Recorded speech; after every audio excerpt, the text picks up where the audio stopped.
नमस्कार साथियों, अऊं रामपाल डोगरा।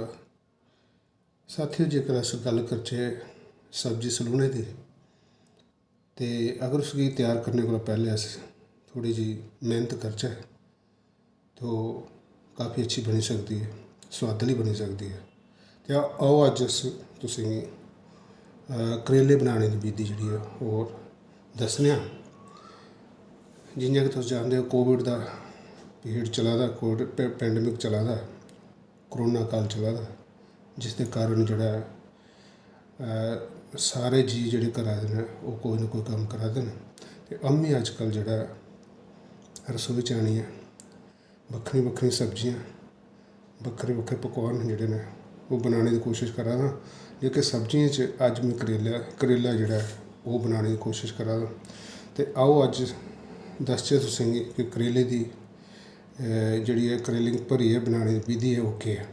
सभनें शा पैह्ले असें करेले दी जिहड़ी समग्री है उसगी तैयार करना। जियां कि असें गंढा पाई लेआ, एह् तुस दिक्खी सकदे हो, हरी मर्च है, ते कन्नै कन्नै तुस अदरक है, ते टमाटर है, ते थोम है। इसदा असें इक छिल्लियै मिक्सचर तैयार करना। और इ'यै जेही जेह्ड़ी मशीन होंदी है एह्दे च तुस इसी जेह्ड़ी ग्राइंड करी सकदे हो, क्रश करी सकदे हो। इसदे बाद तुसें करेले छिल्लियै, साथियों ये करेले न, करेले असें एह्दे कन्नै छिल्लने न। जेल्लै एह् करेले छलोई गे फिर साढ़े कोल करेला त्यार हो जाना। उसदे बाद असें एह्दे ढिड्डा च जेह्ड़ा है वो मटीरियल बाहर कड्ढना, जेह्ड़े दाने ने पक्के दे कच्चे जेह्ड़े सारे असें बाहर कड्ढने ताकि एह् बिल्कुल खाली हो जाए। और खाली जेल्लै होई जा, खाली करियै असें एह् मटीरियल जेह्ड़ा ऐ एह्दे च शैल करियै भरना है धुनियै। एह् दिक्खो, तुस दिक्खी सकदे हो, एह्दे च माकड़ बी पाई दी है, थोम पाए दा, अदरक पाए दा, ते गंढा पाए दा, हरी मर्च पाई दी है। तो साथियों इसी असें शैल मटीरियल गी जेह्ड़ा और शैल दबाइयै जेह्ड़ा ओह् भरी लैना, ताजे जेल्लै अस इसगी तलचै ते एह् मटीरियल बाहर निं निकलै। इसदे बाद असें केह् करना, एह्दे पर धागा बलेटना। धागा बलेटने कन्नै केह् होना कि एह् बिल्कुल मटीरियल जेह्ड़ा ऐ अंदर बज्झी जाना।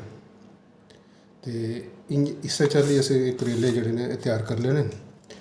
ते उसदे बाद असें कढ़ाई च तड़का लाई लैना। ते साथियों एह् साढ़े करेले त्यार होई गे न।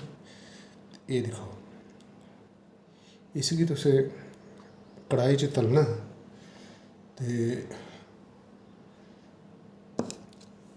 एह् दिक्खो जेह्ड़ा मटीरियल बिच्चा निकलेआ, एह् दिक्खो, एह् मटीरियल भी तुसें अपने कोल रखना। जिसलै तुस तड़का लाग्गेओ एह् मटीरियल तुस पाई सकदे हो। ते साथियों भरियै करेले बनाने दी विधि जेह्ड़ी ऐ ओह् तुसें दिक्खी, बड़ी गै सरल है, बड़ी गै आसान है, मगर एह्दा सोआद जेह्ड़ा ऐ ओह् दूई चाल्ली बनाने दा, करेले बनाने दे कोला बक्खरा ऐ। ते तुसें चाहिदा कि बिच्च बिच्च एह् करेले बनाने दी विधि जेह्ड़ी ऐ तुसें जरूर अपनानी चाहिदी और एह्दा सोआद ते नंद लैना चाहिदा। इसदे कन्नै गै अ'ऊं रामपाल डोगरा थुआढ़े शा विदा चांह्ग। नमस्कार।